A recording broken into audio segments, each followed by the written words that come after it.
It's time for the Hockey Writers Grind Line, a weekly show covering everything Detroit Red Wings. Brought to you by our own iconic top line of Wings writers. Sit back and enjoy The Grind. Welcome to the Hockey Writers Grind Line, brought to you by the Morning Skate, the Hockey Writers morning newsletter that is jam-packed with all the best hockey stuff on the planet. Sign up today at morningskate.io for free delivery to your inbox Monday, Wednesday, and Friday. Also, drop us a like and subscribe to our YouTube channel to stay on top of all of the best Hockey Writers content. I'm your host, Kyle Knopp, and today I'm joined by Logan Horn, Devin Little, and Delaney Reimer, and we are ready to talk some Red Wing hockey. So let's get right into it. Prospect tournament has wrapped up. We're starting training camp here shortly. So let's talk one good and one bad from this past week. And Delaney, it's been a few weeks since we've seen you. So why don't we let you kick things off this week? Well, my one good would be I was out in Buffalo watching that prospects tournament, and it wasn't the Red Wings, but it's always cool to see some prospect hockey and get a look for how other teams are doing in terms of their prospects. So that was really cool. And then one bad, probably Knopp being out for about a week of the regular season, I believe, due to his surgery. It's not a terrible thing, but it's quite a bummer. So best wishes to Andrew Knopp. Hopefully he comes back healthy. Tough news to get in the off season when we've been talking about him past couple shows about how we're expecting him to put close to 40 up. So we'll see what happens there. Devin, I'm going to come over to you. One good, one bad from this past week. My one good is that not only was today the first day of training camp, but it was a nice, it was a high of 59 degrees today. I'm obviously wearing a flannel, so hockey's back, cold weather is in. I'm living my best life right now. It's fantastic. And then, my one bad, it's definitely the Knopp thing. Obviously he was one of their big signings in the offseason, kind of penciled him in to be the second line center. And obviously, like Delaney said, it's only a week, so it's not a huge setback.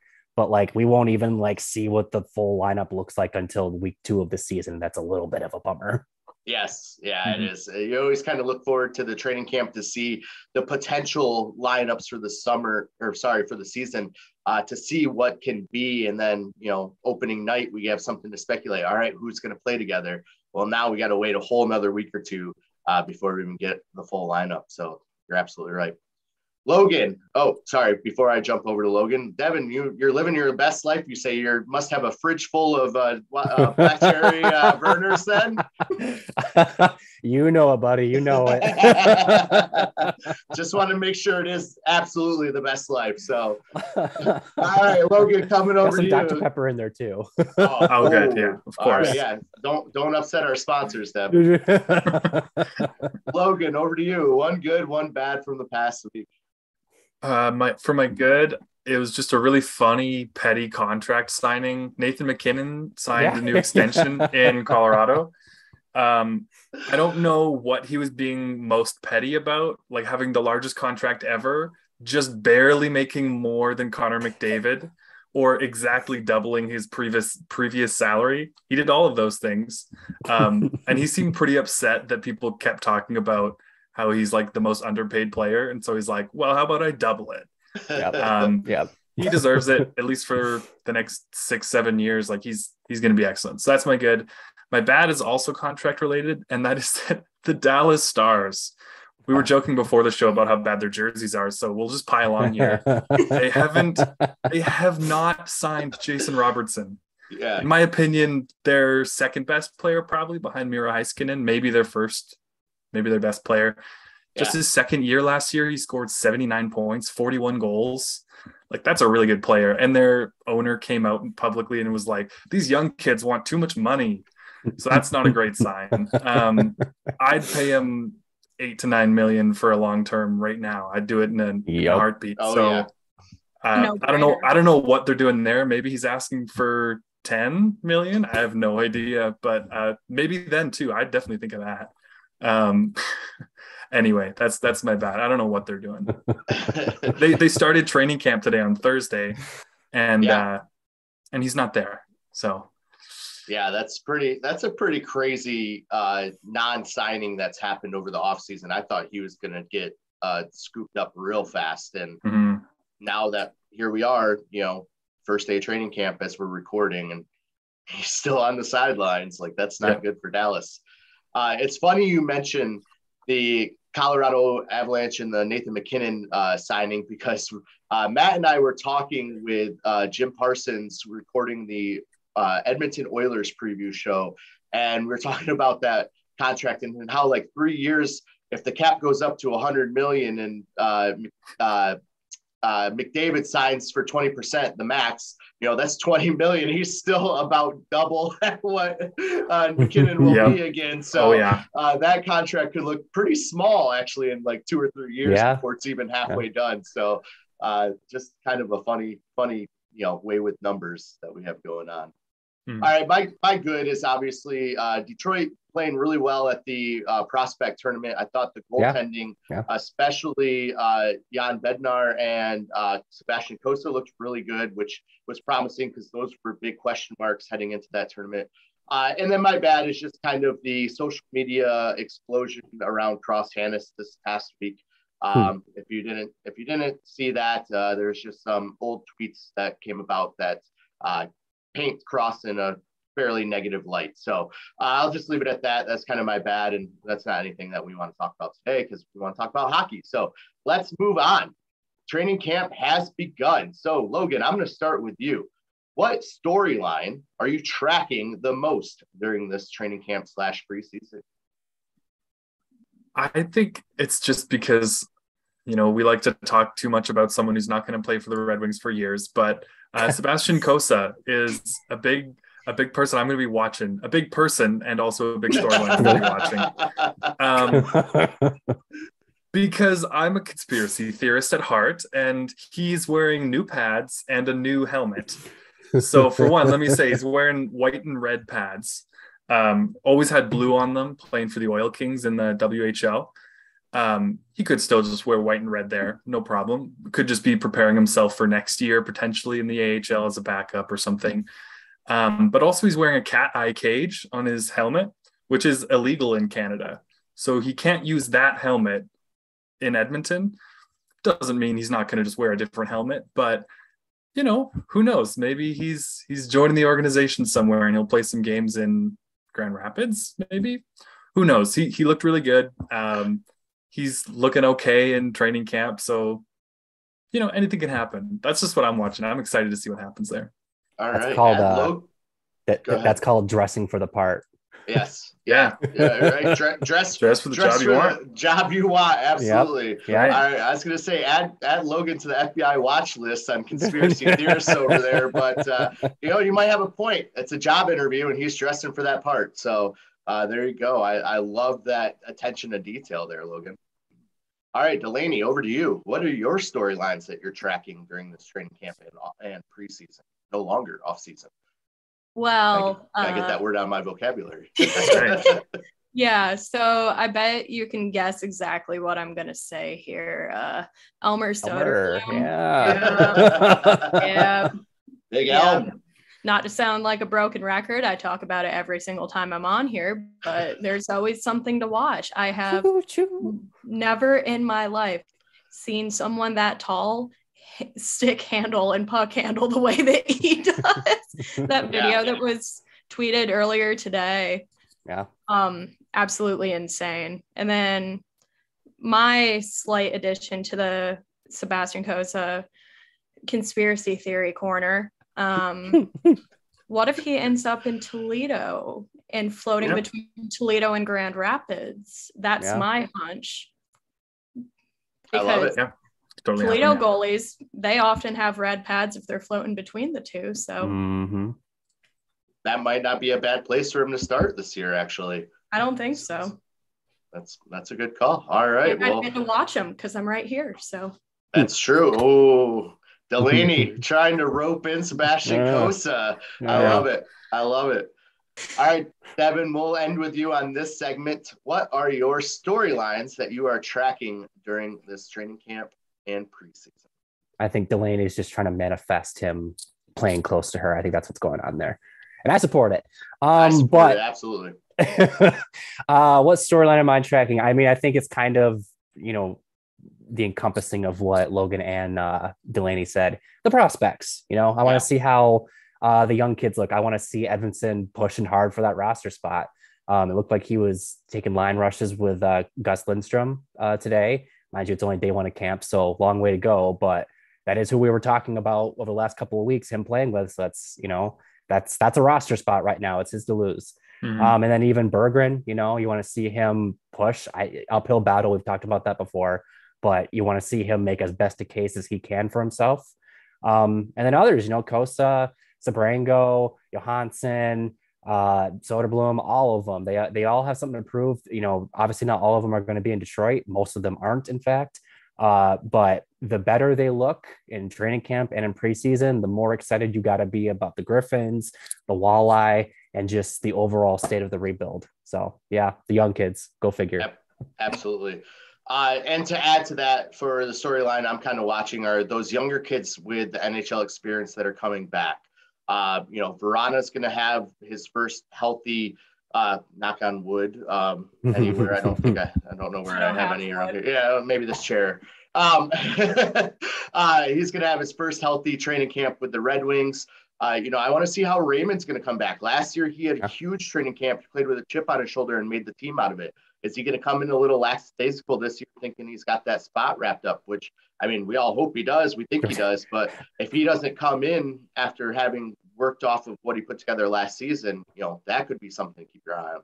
I don't have any intel that that's going to happen. I'm just, hoping that it's not. But, so those are other storylines I'm keeping my eye on. It's just how the younger guys coming into this new season, how they're going to build off the positives and forget the negatives from the year before. All right. Logan wrote a nice article, a fun article the other day titled Detroit Red Wings. Sorry, I didn't have the title right up.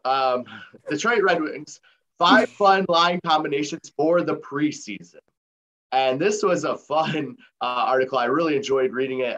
Some of the lines you named were excellent. I'm not going to give any away right now. I'm sure we'll talk about them, but I want to get your thoughts on not only Logan's article, but also what type of lines you'd like to see Detroit experiment with this preseason. And Devin, I'm going to start with you. Logan, I'm going to come to you last so you can talk about your article in the fullest. But Devin, I'm going to start with you. Well, first of all, for those of you who don't know, I'm an editor here at the Hockey Writers. So I enjoyed Logan's article because it didn't cause me any headaches. So good job, Logan. And also it was fun to read, right? It was a fun read, yeah. Thanks. But also I love the spirit of the article. And it's an article that I feel like you couldn't have written, you could have written it. Of course you could have. But I think that this year, more than any other in the past few years, it really applies because they got a new head coach, right? A whole new coaching staff, clean slate. Everything's on the table right now. As much as we all kind of have an idea of what the lines are going to look like, the new coach, new team, all these new faces, they're free to experiment and try new things and see who clicks with who and see if they can find a spark where maybe you wouldn't think there would be one. So I like the article just because I love the spirit of it. I think it captures how I can't think of the word right now, but just how unpredictable training camp and the preseason could be just based on all the new faces, including the new coach. One line I want to see, I'm kind of cheating here because it's actually most likely to happen in the Griffins than it is the Red Wings, but I want to see a all Swedish line, Swedish House Mafia, whatever you want to call it, of Berggren, Soderblom, and Pontus Andreasson.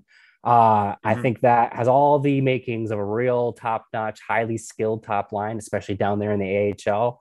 You got Soderblom, who's a mountain. You've got Berggren, who is a playmaker, has already put up almost a point per game pace in the AHL, and then you've got Andreasson, who proved himself to be kind of a diamond in the rough over in the SHL last year. And that's why the Red Wings gave him a contract. He's a good skater. He's got some solid two-way play. I think that the three of them together, besides the fact that they're all Swedish, could really form some chemistry and wreak some havoc down there in the AHL. And selfishly, I'm looking forward to seeing if it happens and, watching it. Yeah, that would be a fun line to watch in Grand Rapids, to watch them play together and kind of grow up together.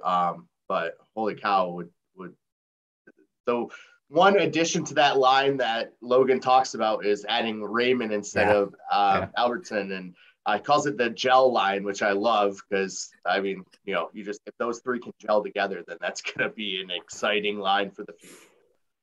All right, Delaney, what are your thoughts on some of these lines that Logan put together, and what type of lines would you like to see this week? I was just skimming through Logan's article again, and I just like the names that he was giving them. I find that very fun. The oops, all snipers. That is, I like that. That would be a fun line to see. Not sure how well it would work, but it would just be some fun, controlled chaos, and I love that. But it's not necessarily a full line, but I would like to see Rask get some time above being 4C. I think he should be 3C ahead of Suter. And then I want to, just for chaos sake, throw Zadina on that second line alongside Perrin and Kopp. Maybe it'll make him score a goal. Guessing completely. And then one day, I don't know when or how it would happen, I want to see a Swedish 5. Who needs a Swedish 3? Yes. Give me all 5. That would be a full just Swedish house mafia. Yeah. We have the Swedes for it. We have the personnel. We have the Swedes. We do have the personnel for it. We could make it happen. We've got Swedes on deck. We might as well try it eventually. Too bad they got rid of Hellberg, because then we could have just had the whole 6 out there. Swedish 6. Who needs? That's like a whole new version of the Russian 5, a little less politically charged perhaps, but like very blonde, very chaotic. Very blonde. Oh my gosh, that would be fun to see. Unfortunately, I don't think we'll be able to see that this year. No, not this year. Give it a year or two, we'll get the Swedish 5. We'll get it going. All right, Logan, over to you now. I want to give you plenty of time to talk about your article here that you wrote. It was excellent. And some of these pairings and which ones you are really hoping to see during this preseason. Sure. Well, thanks for the built-in plug. I didn't realize it was going to be this in depth. I'm happy I'll take that. We do what we can around here, but that's right. And I will say, I appreciate that you guys appreciated the names of them, because that probably took longer than anything else. It's just trying to come up with anything that's not terrible. And I stole at least one. At least one of them from Twitter. Yeah. But you do acknowledge that you did, though. Yeah, so I did. I credited. Okay. Yes, I credited Red Wings Twitter. He's an honest man. Nebulous space. One thing I want to mention is that my favorite gimmick line, full-on gimmick line, was one that someone commented, and they called it the Sesame Street line or the Muppets line. It's Adam Ernie, Tyler Bertuzzi for Bert, and then Oscar Sundqvist for Oscar the Grouch. And that one is just incredible. I wish I came up with that, and I was really jealous. That was great.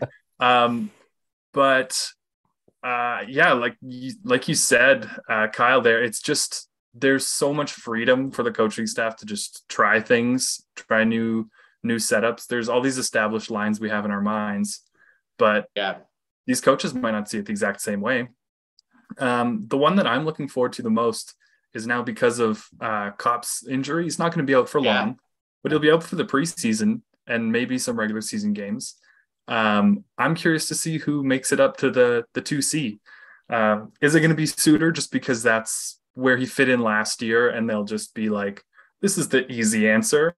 Or could it be Rass or even Veleno? He played a few games on the first line when Larkin was out at the end of last season. So maybe they trust him. He's had the summer to grow up a little bit more even. And and get a little more used to it. So he had his first full NHL season. Maybe he's ready to do that in a very small sample size. So I'm excited to see who sits in the middle there, because I expect Perron, maybe who else there? Verana on the wings. That's kind of just my guess, but it'll be fun to see who they line up the middle there. Yeah, and like you said, even though he was the smart or safe answer might be he was there last year, let's plug him in. Lalonde wasn't here last year. This wasn't his plug and play lineup. So he might have seen something completely different when he was looking at this team through film over the summer and then throughout the preseason. And the other thing is not everyone plays together during preseason, right? You might have games where Verana's playing, but Larkin's not, or things like that. So there's going to be a lot more of that blender going on. So trying out some of these players through the preseason at these 1 and 2 center roles will be really interesting to see what they end up, what shakes out come opening night. All right. Well, with that extended plug, we're going to go on the rush right now. And so we are adding a question over the next few weeks to just add a little more excitement. So we're going to kick things off. Logan, does Detroit have a Calder candidate this season? Ooh. Yes, Edvinsson is certainly a candidate. Maybe top 10, though. At most, it'll be top 10 in voting. Okay. Devin? Yeah, I kind of agree with Logan. I think Edvinsson's the obvious answer. I think at best, though, he's probably top 5 and not top 3. Okay. Delaney? Exactly what they said. I wouldn't say he'd be a finalist in the voting, that's for sure, but not like top 3, I don't think. He'd be in the top 5. Yeah, I think Edvindsson's going to have a decent year. I don't think he's going to have quite the year Seider had. So I don't think we're going to see a 1 and 3 situation like we did last year. Mm-hmm. All right. Devin, will Berggren and Raymond play together on a line this season?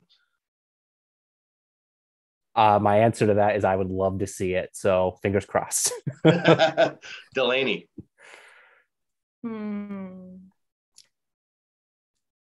Let's get that gel line going. Yeah, there you go. I love it. I love it. Let's do that for fun. Logan. I mean, I appreciate the optimism, but there's no. I don't think there's a chance. Like, not in the regular season. No. Or the postseason. I just mean maybe the preseason. Yeah. I mean, well, maybe if they're in the postseason. No, I don't. Maybe, yeah. I'm going to say yes in the preseason, no in the regular season. Yeah. All right. Delaney, pick one player that needs a bounce back from last season. Bounce back. He didn't have a fall off, but I will say Lucas Raymond. I want to see him bounce back stronger and harder. All right. I love it. Logan? It's got to be Ned. Hit a good start, fell off throughout the year. It'd be a great story because everyone loves him. Yeah, I agree. Devin? Filip Zadina. Got to see him, cement himself as part of the core. Yeah, I like the Ned call out, but I'm going to go Zadina as well. I think we've talked about it many times, make or break a season for him. All right. Well, with that, we are going to take a break and reset the show. This is the Grind Line. I am Kyle Knopp here with Devin Little, Logan Horn, and Delaney Reimer. Sorry, Devin. And we are talking Red Wings hockey. Before we get back into it, we wanted to remind you to sign up for the Morning Skate, a morning newsletter delivered Monday, Wednesday, and Friday, jam-packed with the best hockey stuff on the planet.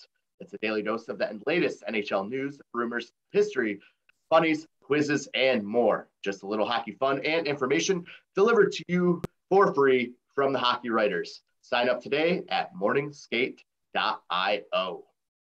All right, now that we have paid the bills, we are going to continue on with our player previews. And today we are talking a tandem of goaltenders.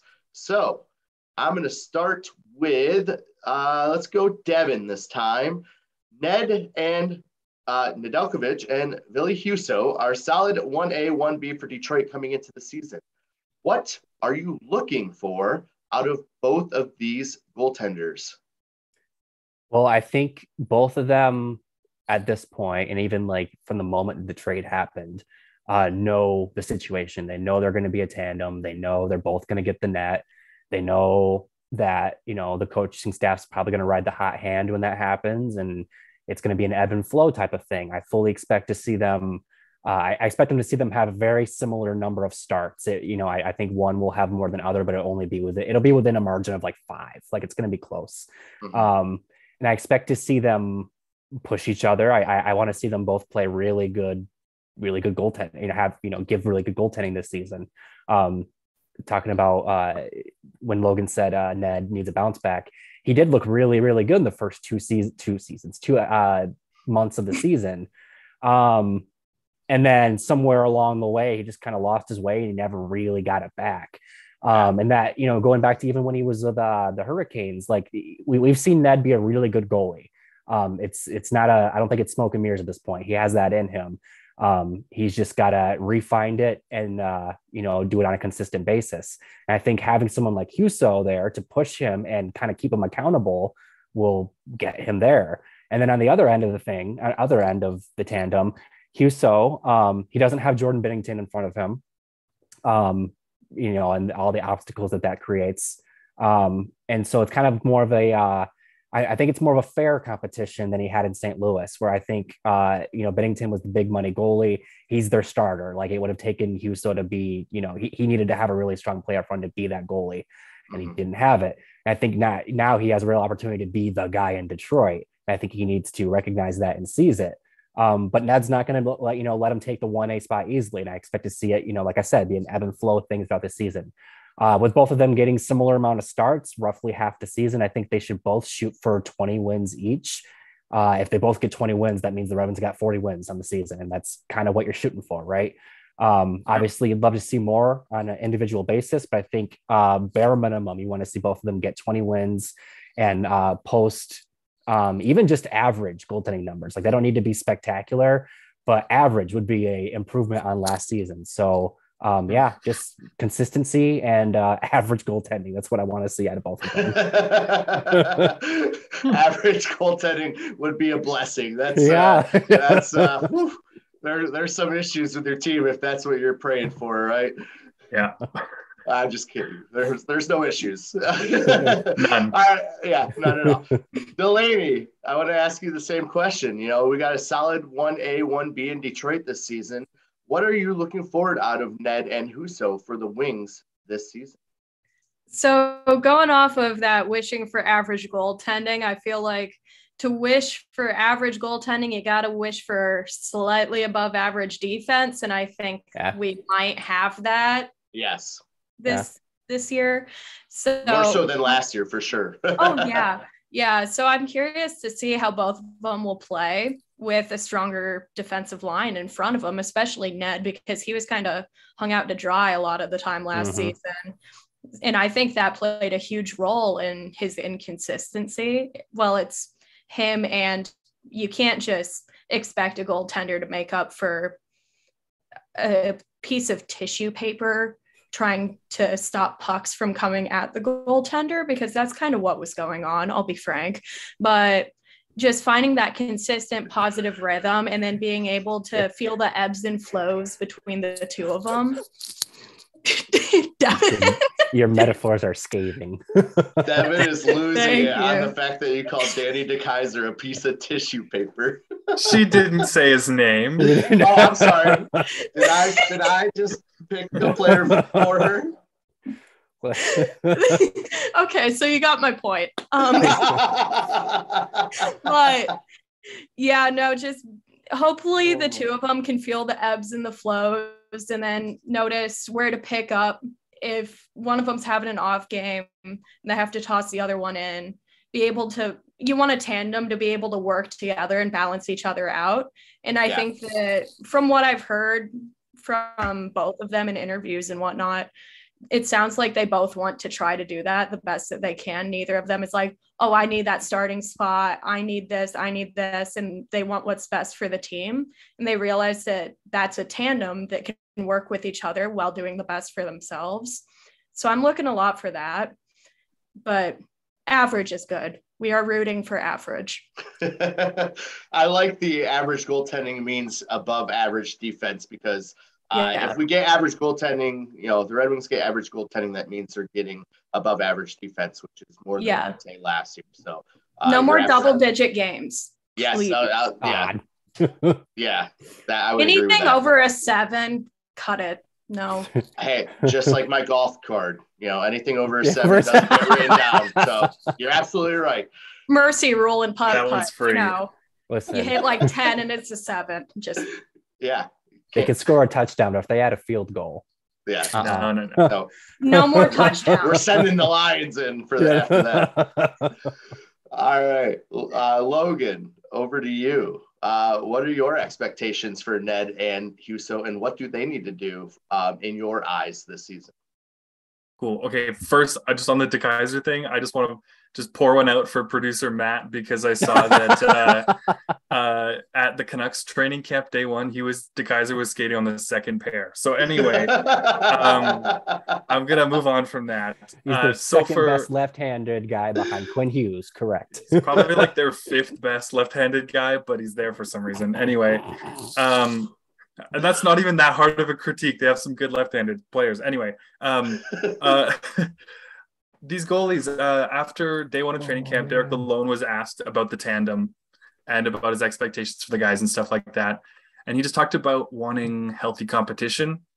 He wants them to want to be better than each other, but to, in a friendly way. Support each other. For sure. And so I hope we see that kind of relationship build between them, because that's also very important, the support there. It brings to mind Ullmark and Swayman in Boston, who are just, they both were excellent last year in like the ideal tandem situation. And then the goalie hugs were incredible. That was great. But, if there's got to be friendly competition between Ned and Husso, I'd love to see some unfriendly competition with the Boston tandem. I want them to be upset that Boston has the best goaltending tandem in the NHL. And I want them to be fired up and just beat them, get the Jennings at the end of the season. Like, I don't go for it. Like, do everything you can. Husso, he's got to prove that it wasn't just a fluke last year. I mean, he played a lot of games and won a lot, but then playoffs came around and he was not great. But that's such a short amount of time. I'm not worried or anything. He's got to prove himself. And Ned also has to prove himself, because his contract's up after this year. And if he wants to stay and he wants to at least be a tandem goaltender, he's got to prove that he can do that over a full season. And now that'll help that he has someone to share with instead of whatever was behind him in net last season. What's like an equivalent to tissue paper? A save. Sure. Yeah. Sifter. So to have another person that the coaching staff trusts that can go in net, so that if it's not going his way, they can give him some rest and they can let him recuperate a little bit. That'll be huge for him, I think, because in his rookie season, that was the 56 game shortened season. Yeah.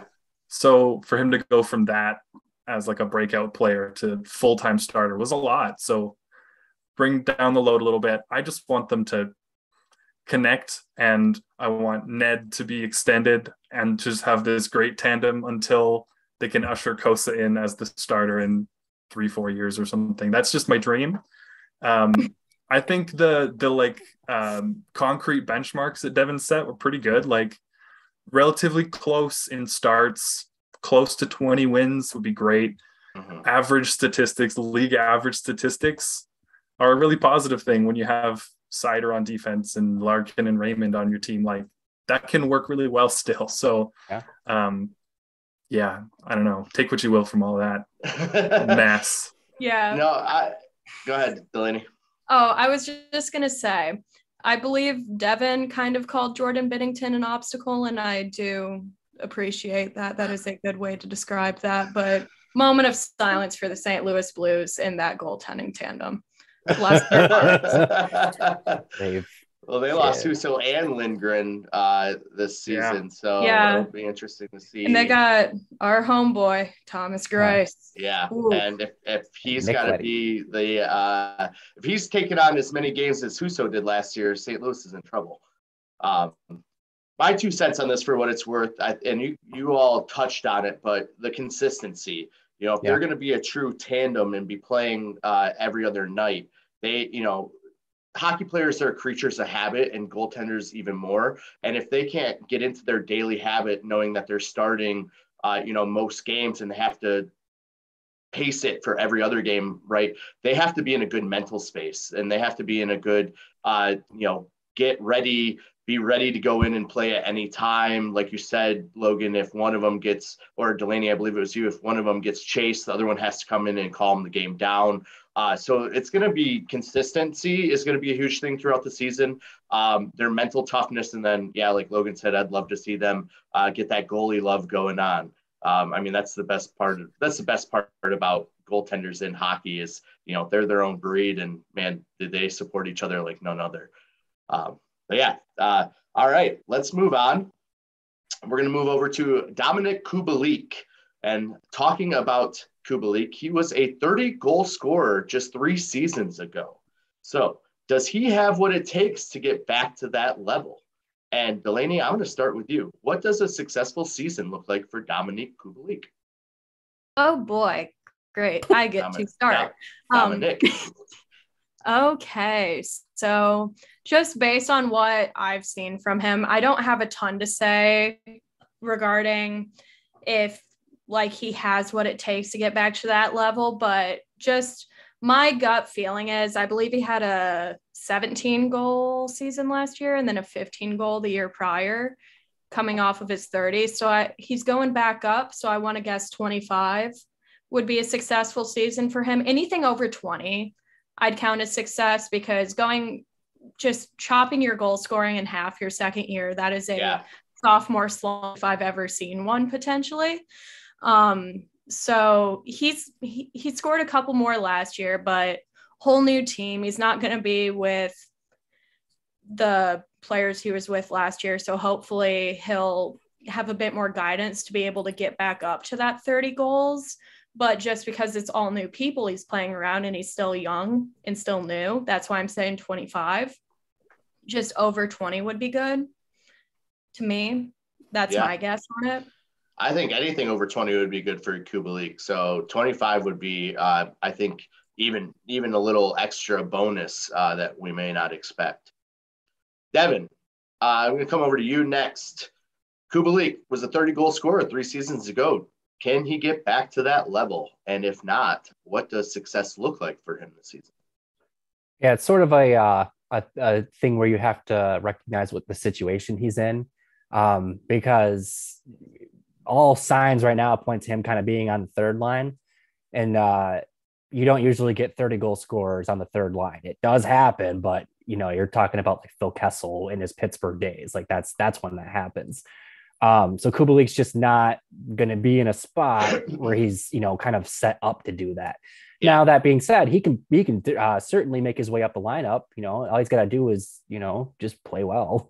As simple as that sounds, but it's not like he can't put himself in a better position to score is what I'm saying. Yeah. And I do agree with Delaney that 20 is probably like the benchmark you want to shoot for. But if, I wouldn't say 30 is out of the realm of possibility. I think he could get back there. It just depends on where he's playing and who he's playing with. And, if he's snake bitten or not, because, obviously 32 goals over the last 2 seasons, pucks haven't been going in the way they did the first season. In talking, or I wrote an article about him during the off season. And I talked to Brooke Laferno, who covers the Blackhawks here at THW. And she made it very clear that when Kubalik isn't shooting the puck, he's not doing much else. So I think that you need to kind of lean into his strengths. He's a player that, you don't want on the ice when you're nursing a 1-goal lead. You want him on the ice when you're trying to score a goal.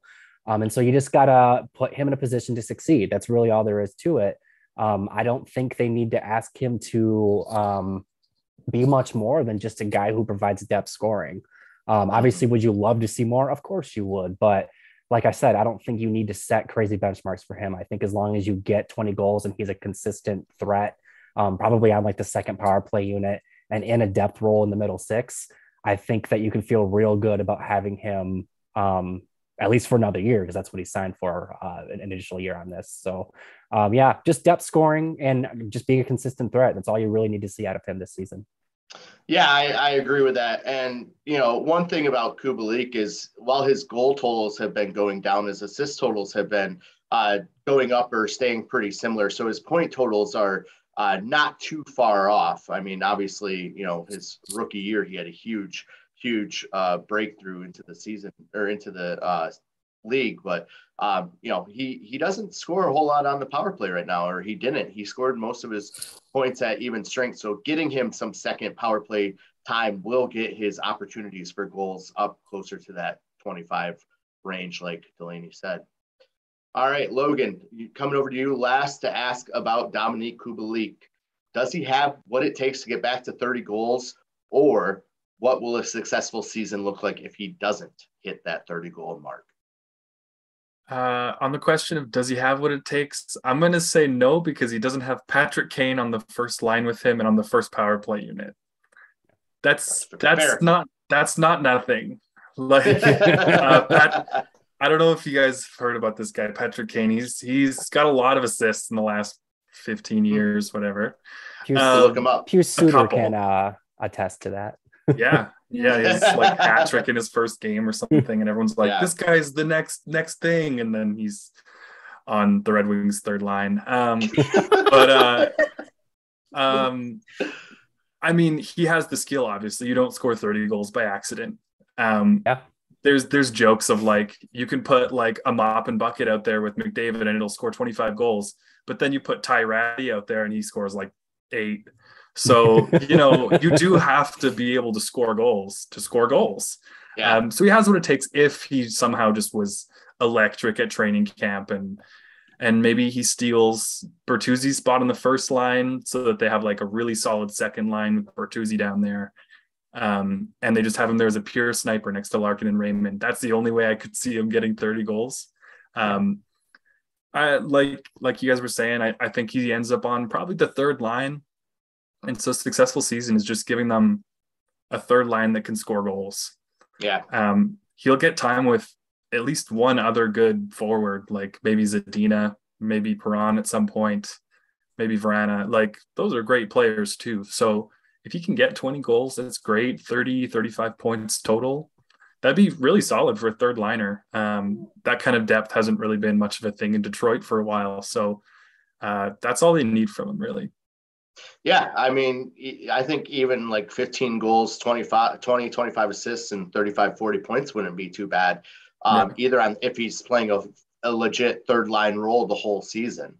Obviously you're going to want him having a better plus minus in that situation, though, because that means he's shutting their third line down and they're getting the points. But yeah, I think it's going to depend on where he ends up playing. I like the idea of Kubalik maybe on that wing as a sniper with those guys, Larkin and Raymond up there. I mean, that would be a pure firepower type line, or even playing opposite of Vrana and giving, someone like Perron or Knopp, who dishes the puck a lot, to finishers that could really put the puck in the net. So it'll be interesting to see what they do. And, that's going to be fun to watch in the preseason to kind of see where he gets slated and how he ends up doing there. All right. Well, we are off on our second rush of the day. So Logan, I'm going to come right back. Actually, you know what? Let's go around the other way. Delaney, let's start with you again. Okay. How many Wings are going to hit the 20 goal mark this season? Ooh. Oh, coming at me with numbers right away. Oh, dear. All right, how about this? Will it be more or less than the Blues from last year? And I believe they had 9. I'll go for more. More? Okay. More. All right. 12. I like it. Let's go with 12. I think that's wrong, but I'll say a number. That would okay. So you have I'm assuming the all top 9 and then 3 of the top 6 defensemen all getting 20 goals around that. Oh, 20 goals, not 20, points. 20 no. 8. I'm going 8. Okay. I was like 12's a lot. I mean, like every forward is getting 20 goals this season. We've solved the defense. We're just going to score goals. That's it. Yeah, no, If they could get 12, 20 goal scores. I heard points, and I'm like, what is your standard for this team? 20 points, really? Yeah. Most of them. Low standards. Yeah. Okay, 12 for the points. I'll give you that. That better be, right? Yeah. Sure, yeah. No, that is a low You had me going for a second there, Oh, Delaney. You had me going for a second there. All right, we'll go I'm 8 so from sorry, Delaney. everyone. 8 from Delaney. I like 8. it. Devin, how many 20 goal scorers for the Wings this season? I almost misread the question. Let's name them, shall we? Let's do Bertuzzi, Larkin, Raymond, Vrana, Kopp, Perron, Kubalik. I say can get 20. And I'm betting on a Zadina bounce back season, so I'll say Zadina as well. So we'll say 8. There you go. All right. Yep, there we go. See, my shot in the dark was kind of okay. Logan, over to you. How many 20 goal scorers? I'm going to go with 6, last year's first line, and then Zadina, Perron, and Vrana. Okay. I like the 8. I think Zadina is going to fall just short, maybe 19 goals. So I'll go 7. All right. Devin, what is the key element to making the Wings' new reverse retro jersey look good? And yes, I added this in when we were having our pre-show discussion. Good. It needs to show some effort. Like the last one, very much, like we said before the show, the last one looked like it was turned in at the last possible second, like people forgot their homework. If this one looks like they tried, it's better by default. Fair. Logan, one key element to the Wings' new reverse retro. I want it to be really ugly because that'll be way more fun to talk about than a good-looking jersey, and people will be able to look back at it and laugh for a long time, and that's always fun. All right, so Logan wants us to be the Dallas Stars of the league this year. Don't hear me wrong. I don't want them to be boring. I want them to be super ugly, like just the worst. Give us something to talk about. Yeah. Okay. Right. I can see that happening. Delaney. Okay. I've got a lot of points I could make here. I could give you a full 5-page MLA format paper if I wanted to, probably. Get on it. Literally I know what Delaney's next article is. Anything other than what they did. Oh, I'm going to do that. Write that down. You knew it before she did. I'm writing that down. And folks, that is how a writer's brain works in real time. Yeah. Maybe that'll help me fix my writer's block. But anything they could do to make them any different than what they did last year would be a step in the right direction. They have had so many good jerseys and so many historical jerseys that they could reference, or adding like a second gray stripe or something, anything. Like just typing out Detroit Red Wings and like having a player draw the logo on there would probably be better than what they did last year.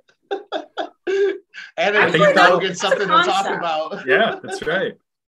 Yeah, but what I would love to see them do this jersey, inverse colors, reverse the colors on the 2014 Winter Classic jersey.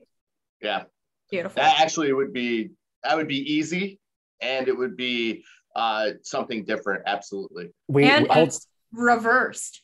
We're derailing this rush thing here real quick. This is the slowest rush ever. This is definitely this is not built for definitely getting broken up by the we're not doing north to south, we're skating east west. Our coach is going to yell at us later, but anyways, if you who would draw the logo if you had to have someone draw the logo for this idea? Who's going to draw it? Tyler Bertuzzi. I feel like he can't draw, and I feel like it would be really good because he can't draw. I do Ned. Ned? Yeah, I do Ned because I know he's going to try his hardest. Yeah. He's going to try so hard. I feel like Cider would do it, and he would, like, regardless of how good it is, he'd be very proud of it. I know, that's why I can already see him doing it on his YouTube show, and then being, like, them making it to a jersey, and him just like being so excited to tell everyone as they walk. I can do it. That honestly looks like the Oilers. Yeah, that's kind of dog like jersey. Hey. I know Just where going the Ken other way. Holland got that idea. Oh Lordy. Oh my gosh. All right. Well, for what it's worth, I Settle just want down. them to, like Devin said, try, and I'd like them to try, I'd like them to see something bold. Try something bold. Last year was just, or 2 years ago, was such a swing and a miss. Like we said, it looked like they forgot to do their homework. It looked like they grabbed a practice jersey off the shelf and was just like, yep, this will work. But yeah, they need to do something. All right. Well, we still have one more rush question because we added one, and I should have switched them to make that one the last one. But Logan, I'm just going to go left or right on my screen right here. Pick one player that's going to be an X factor this season. Verana. If he scores 18 goals, that's not that great. If he scores like 38, that makes a huge difference for the team. Absolutely. Devin? Yeah, I'm gonna go with Zadina again. If he has that bounce back season, that's more firepower that this team lacked last year. So if he doesn't, then that's probably an indication of where the team's at. All right, Delaney. Michael Rasmussen.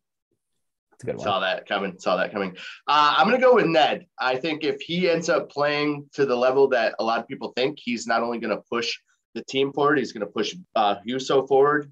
And that's going to help in the long run. So I think it's really going to fall on Ned. If he comes out of the gate slow or cold and they go to Husso right away, I think that could have a lingering effect on the rest of the season for the team. Real quick, I also want to say, I'm going to cheat and throw out another one.